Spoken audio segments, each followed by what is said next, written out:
10 yillik, 15 yillik tajribaga ega tikuvchi, dizayner, modeler deb yuritiladi. Hozir bu urfga kirgan. Qarang, buni yoritib berish uchun biz olamiz. 20 yillik tajribasi bor, 10 yillik tajribasi bor, yaqin tanish tikuvchi, dizayner tanishingiz. Bunda qarang, ilmlimi u? O'z xatolarini ustida ishlaganmi? Malaka oshirganmi? Ilmsiz tajriba bor, ilmli tajriba bor. Tajribali tikuvchi, dizayner, malakali deyishni ikkita varianti bor ekan.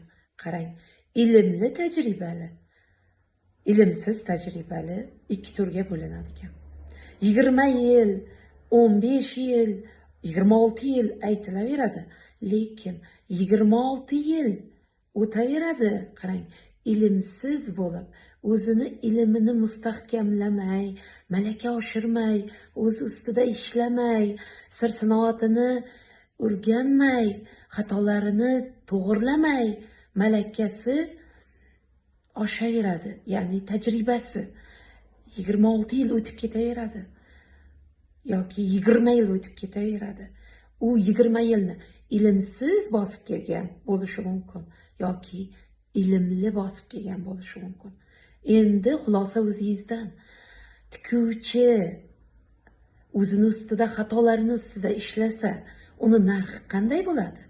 Xatolarini ustida ishlamay, qachongi urfdagi fasonni aylantirib tikib o'tirgan tikuvchi endi 50 mingga yoki 100 mingga tikkan tikuvchi, o'zini ustida ishlamagan tikuvchi zo'rmi?